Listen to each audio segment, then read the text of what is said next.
हवेली तालुक्यातील गोरेखुर्द येथील शेतकऱ्यांना शेतीकडे जाण्यासाठी गेल्या 6 वर्षांपासून संघर्ष करावा लागत असून सदर रस्ता मोकळा करून देण्यासाठी तहसीलदार व महसूल अधिकाऱ्याकडे वारंवार निवेदन दिले जात आहे। आज बुधवार दिनांक 16 जुलै 2025 रोजी खडकवासला मंडळाचे अधिकारी दैठणकर यांनी संबंधित शेतकऱ्यांच्या समस्या जाणून घेण्यासाठी भेट दिली असता सदर रस्त्याची पाहणी केली।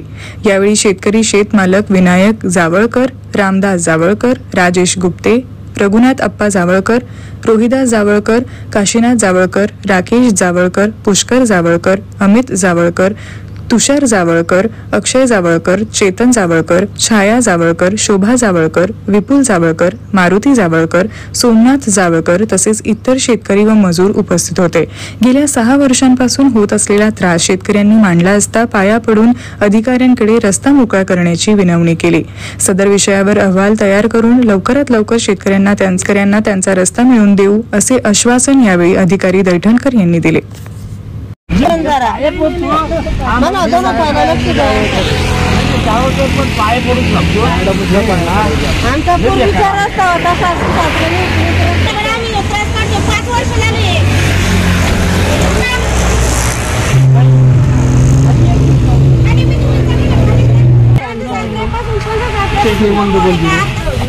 गोरेखुर्द येथे गट नंबर 424 शेती आहे। 2019 पासून आमच्या शेजारचे जे शेतकरी आहेत रवीन लक्ष्मण जावळकर यांनी 2019 पासून आमची शेतीला भिंत टाकून शेतरस्ता अडवलेला आहे। गेले 6 वर्ष आम्ही या शेती आमची पडू नये, माझी बोर सुद्धा बंद पडलेली, त्यामुळं या आमच्या शेतामध्ये कुठलेही पीक घेता मला येत नाही, अडचण येते। तरी आज मंडलाधिकारी इथे येऊन स्थळ पाहणी वगैरे केली त्यांनी, तर त्यांनी साधारण 8-1 दिवसाचं आश्वासन दिलेलं आहे की तुमचं हे सर्व आम्ही काम करू। तर आम्ही त्याकरता पुढची कारवाई काही केली नाही, 8 दिवसासाठी आम्ही थांबलेलो आहोत। तरी कृपया शासनाने या आमच्या मागणीकडे लक्ष पुरवावं अशी आमची विनंती आहे। संदीप अशोक जावळकर, आमच्या शेतामध्ये जायला इथून अजिबात रस्ता ठेवलेला नाही। हे काही अधिकारी इथं आलेले आहेत, त्यांनी ते पाहिलेले आणि समोर मागं दिसतंय ते गेट आहे, हे गेट लावून ठेवलेलं आहे। आम्ही शेती करायची का नाही ही वडील जो रस्ता आहे आणि हा पांढन रस्ता आहे, पांढन रस्त्यावर त्यांनी बंद केला, तर मग आम्ही शेतामध्ये जायचं कसं? शेतामध्ये जर जायचं नाही तर आम्ही खायचं काय? आमचं पूर्ण कुटुंब हे शेतीवरती अवलंबून आहे। आम्ही लोकांच्या शेतामधून चालत जातोय, ह्यांनी गेट लावल्यामुळं ट्रॅक्टर न्यायला जागा नाही, आऊत न्यायला जागा नाही, माणसाला आम्ही दुसऱ्याच्या शेतामधून जातोय। आता तिथं लोक पण म्हणायला लागलेत की आमच्या शेतामधून जायचं नाहीये। आता त्यांनी भात लावल्यावर आम्ही ते कुठून जायचं? पडून ठेवलं तर आम्ही उपाशी राहायचं का? त्यांचं म्हणणं आहे की ही जागा आमची आहे, आम्ही इथं गेट बांधणार।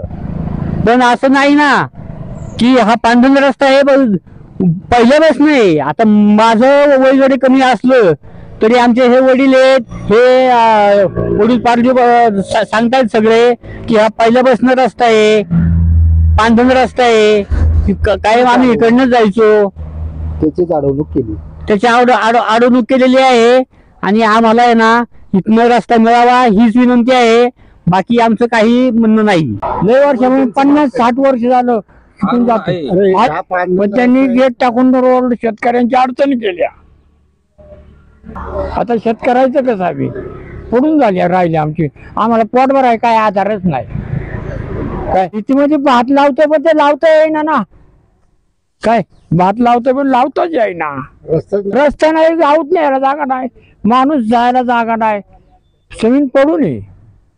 आमची मागणी बरं अधिकाऱ्यांनी हे रस्ता मोकळा करावा, बाकी आमचं काही मागणी नाही। सरकार हे 1500 रुपये आम्हाला देतं, हे मिळतात आम्हाला 1500 रुपये, पण शासन म्हणते की ह्याचं काहीतरी करावं। मग आता शेताचं काय करायला जायलाच रोड नाही तर आम्ही त्याचं करणार काय?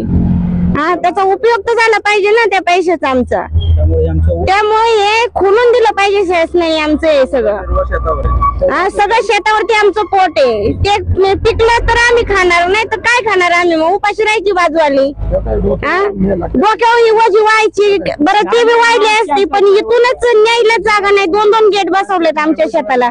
आज 5 वर्ष झालं आम्ही त्रास काढतोय. किती दिवस काढणार अजून? काशीनाथ रघुनाथ जावळकर, गट नंबर 430, रघुनाथ महादेव जावळकरांचा मुलगा. तर 2019 पासून आम्ही न्याय मागतोय शासन दरबारीत. आम्हाला कुठलाही न्याय मिळालेला नाही असता काही. तर ह्यांनी मंडळाने आता स्थळ पाहणी केलेली आहे. स्थळ पाहणी नंतर 8 दिवसानंतर ते म्हटले आम्ही वरिष्ठांना पाठवू. आम्ही त्यांचं म्हणजे जे काय असेल त्यांच्याकडनं आम्हाला अपेक्षा आहे की इथनं रोड आम्हाला इथनं रोड मिळावं. आणि जर त्या मुदतीत जर नाही दिला तर सर्वस्व शासनाकडे हे सगळं राहील आणि आम्ही आमची तोडून टाकणार आम्ही सगळं. अमित अर्जुन जावळकर, गट नंबर 424. सरकारी अधिकाऱ्यांनी स्थळ पाहणी केलेली आहे आज. तर त्यांचं सकारात्मक भूमिका आहे. त्यांची विषय सगळा पाहणी करून घेतलेली आहे त्यांनी. तर यापुढे कायदा हातात घ्यायची वेळ येऊ नये अशीच आमची अपेक्षा आहे. मॅडम सहकार्य करतील, तहसीलदार सहकार्य करतील हीच अपेक्षा. बस, बाकी काय आम्ही बोलत नाही.